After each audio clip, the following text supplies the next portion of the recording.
नमस्कार किसान भाइयों, आज हम आए हुए थे IARI दिल्ली में और यहाँ पर सर से हम मिले और हमने काफ़ी चीज़ें सीखी सर से। और हमारे यहाँ आने वाले समय में गेहूँ मूंग का सीज़न आने वाला है, तो सर से जानेंगे जो सावधानियाँ उन्होंने हमें बताई थी। मैंने सोचा क्यों ना रिकॉर्ड करके सभी किसानों तक ये जानकारी पहुँचा दी जाए। तो सर, सबसे पहले आप अपना इंट्रोडक्शन दीजिए। और मेरा नाम डॉक्टर मुरलीधर अस्की है। मैं यहाँ सीनियर साइंटिस्ट हूँ। मूंग और मसूर में मैं काम करता हूँ। और यहाँ जो मध्य प्रदेश में हमारी जो दो वैरायटी है, जो पूसा 1431 और पूसा 1641, दोनों मध्य प्रदेश में बड़े अच्छे परफॉर्मेंस दे रहे हैं। एक में थोड़ा वैरायटी में कुछ इश्यूज आ रहे हैं, जैसे उसमें ड्राई रूट रॉट आ रहा है, कुछ में वेट रूट रॉट आ रहा है। तो इसके लिए किसान को 2-3 सावधानी बरतनी पड़ेगी। उसमें मेजर ये है कि पहले किसान जो है अपना सीड ट्रीटमेंट करे। सीड ट्रीटमेंट बहुत एक छोटा सा वो है, लेकिन किसान इसको भूल जाता है।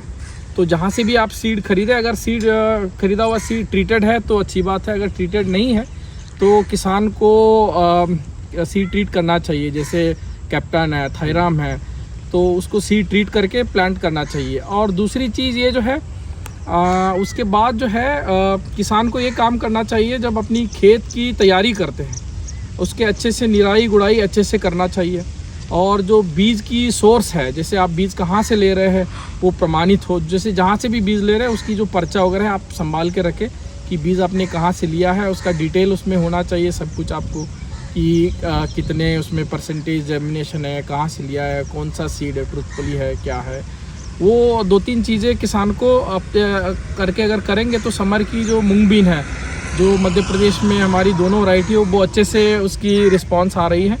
और 1641 अभी नया वैरायटी है, इसकी दाना छोटा है और किसान का रिस्पांस भी अच्छा है। इसी में थोड़ा सा वो ड्राई रूट रॉट का इशू आ रहा है। अगर किसान इसको सच्चे से सीड ट्रीट करके करेंगे तो इसको हम मतलब बीमारी से हम रोक पा सकते हैं। और थोड़ा सीड रेट बढ़ा के डाल देंगे अगर? हाँ, किसान सीड रेट थोड़ा सा इसको बढ़ा के डाल सकते हैं। समर में हम यूजुअली थोड़ा रेकमेंड करते भी हैं कि सीड रेट थोड़ा सा बढ़ा के डालें, ताकि समर में थोड़ा सा प्लांट टू प्लांट डिस्टेंस या थोड़ा सा गर्मी के कारण या कुछ इसके कारण हो सकता है, कभी कभी दिक्कत आ सकती है। तो किसान अगर ये 2-3 चीज़ अपने दिमाग में रख के करेंगे तो अच्छा होगा। और उसके अलावा और एक मसूर में भी एक दो दिक्कत आ रही है। जैसे मसूर में है हमारी आपके सेंट्रल जोन के लिए रिलीज़ मसूर की 2-3 वैरायटी है। उसमें पूसा अगेती मसूर L4717, 47, 17, 27 और 29, तीनों वैरायटी जो है रिकमेंडेड है सेंट्रल जोन के लिए। और ये तीनों में जो है अच्छी परफॉर्मेंस अभी जो दे रहे हैं, 17 और 29 का परफॉर्मेंस बहुत अच्छा है। और हम अभी रिसेंटली सीहोर और अमलाहा गए थे, वहाँ की फसल हम देख के बड़ा खुश हो गए। बहुत अच्छा फसल था, लेकिन किसान के यहाँ एक दो समस्या किसान ने बताई। एक किसान ने क्या किया था कि एक खेत में उसने समर में अच्छे से समर फ्लो किया था, मतलब समर में खेत को जोत के एकदम गर्मी के लिए उसने छोड़ दिया था। उसमें उसने मसूर डाला था 47-17। और दूसरा एक खेत था रोड के उस साइड में, उसने बिना समर फ्लो नहीं किया था, उसको ऐसे ही छोड़ा था।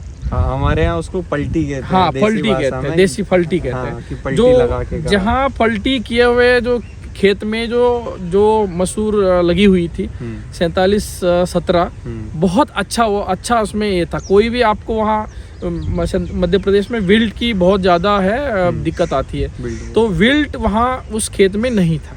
जो बगल वाले खेत में जिसमें समर फ्लोइंग नहीं किया गया था, उसमें बहुत सारा विल्ट आया था। और किसान उसमें भी वही गलती कर लेते हैं, किसान जो है सीड ट्रीटमेंट नहीं करते। थोड़ी सी मतलब लगता है उनको सीड ट्रीटमेंट केमिकल जो है थोड़ा महंगा रहता है, बहुत ज़्यादा पैसा लेंगे, लेकिन वो 15 से 20% आपकी जो पौधे होते हैं वो आपको मतलब जो है जो लॉस होता है उससे वो बचाता है।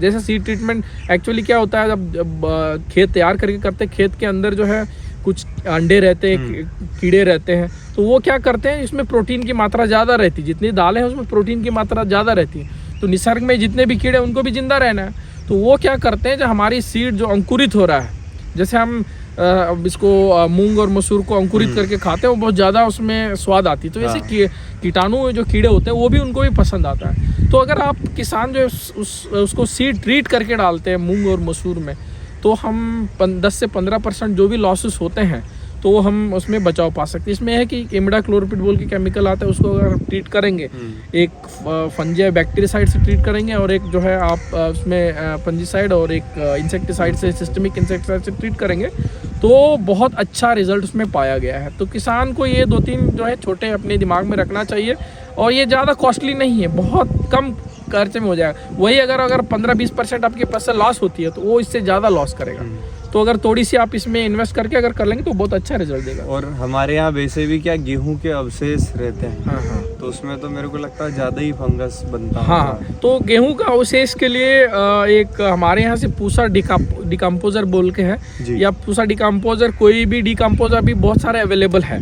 अगर किसान जो है इसको जैसे ही गेहूं कटने के बाद इमीडिएटली अगर उसको पूसा डिकम्पोजर अगर स्प्रे कर देता है उसके ऊपर, तो ये भी जो भी अभी फंगस की बीमारी वगैरह उसमें आ जाती है उससे हम निजात पा सकते हैं। ठीक, थैंक यू।